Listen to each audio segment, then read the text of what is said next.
Revolutionary Guards.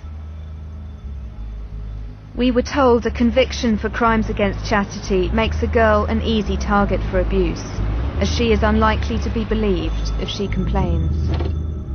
Soon after her release from prison, Atifa fell victim to a man who was to prove the catalyst for her downfall, a former Revolutionary Guard, now a taxi driver, called Ali Daroubi. Daroubi was a married man of 51 with children. She was just 13 when he began a relationship with her that was to end in rape. He was even older than Atifa's own father. But he had a grossly abusive sexual relationship with Atifa for 2 or 3 years. In Britain, a case like this would be statutory rape, as Atifa was under 16, the age of sexual consent.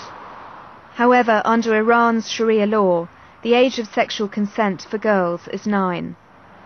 And, like many victims of an abusive relationship, Atifa kept it a secret from both her family and the authorities. The signs of trauma were there for all to see.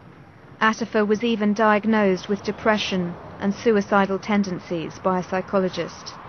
But the moral police merely punished Atifa's rebellious behaviour. No one from her family or the authorities discovered the abuse that was its root cause. Atifa received 2 more convictions for crimes against chastity. She was caught in a downward spiral of arrest and abuse. But it seems there was one person in Atifa's life who saw through her reputation. Nobody told me at the time, but when I went back to Nekka to complete my report, I was told by one of her family that there was a boy named Hassan who was in love with Atifa.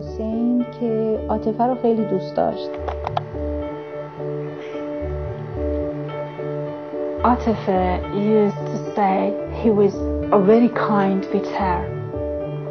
He used to cut her hair and buy beautiful clothes for her.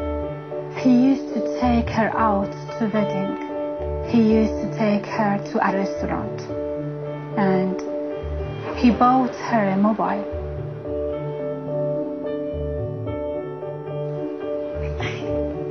He could have made her happy. He was very sensitive towards her. Atifa's boyfriend had stuck by her, even visiting her in prison several times. Shortly after her 3rd release from jail, he invited her to attend a wedding with him. The wedding party was scheduled for the evening. She said she's going to wear a purple dress suit with short sleeves and beautiful buttons. She said, I want to look beautiful, I want to dance, so that Hassan boy will forget who my father is.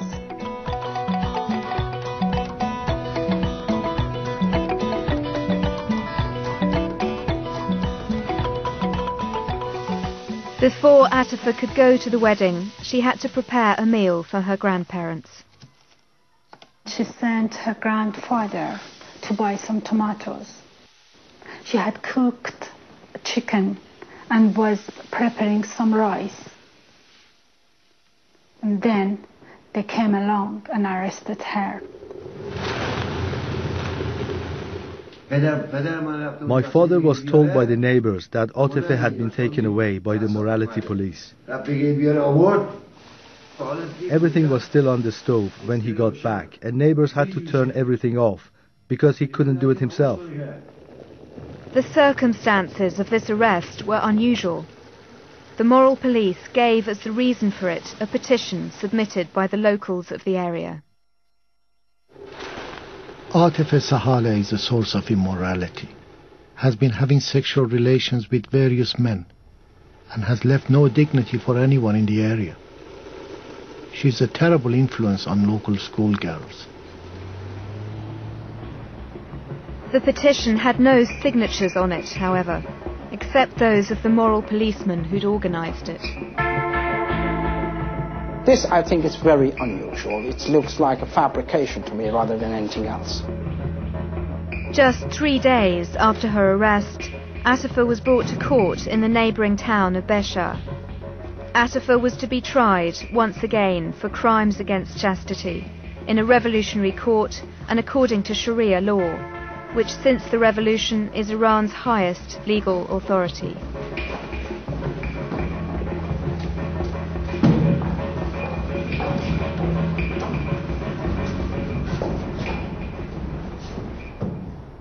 The Sharia judge with Atifa's life in his hands was Haji Rezai, the head of the judiciary in Necker. The judge is the ultimate power in that court. He acts as jury, he acts as a prosecution, he questions you, he deals with evidence. In this case, as I am aware, he personally conducted the case in details, questions her in details. There is no court transcript available from Atifa's trial. It seems Atifa was given a court-appointed lawyer, but no journalist has ever been able to find him. We were told he had a heart complaint and left halfway through. The only member of Atifa's family present was her nearly senile grandfather. After Atifa's death, limited court documents were obtained by a human rights lawyer from Tehran, Shadi Sadr. The only thing we can do is to prove that mistakes had been made in judging the case. Atifa is gone and will never return. But what is important to me is to make sure it could never happen again with another girl. Atifa was interrogated about the rumours she'd been having sex outside marriage. Haji Rezai seems to have led a particularly forceful questioning, because for the first time, Atifa confessed to the secret of her sexual abuse by Ali Darabi, a secret she'd kept so far even from her own family. It came out when Atifa was receiving lashes and being flogged. She cried out his name only under the beatings of the torture she'd received.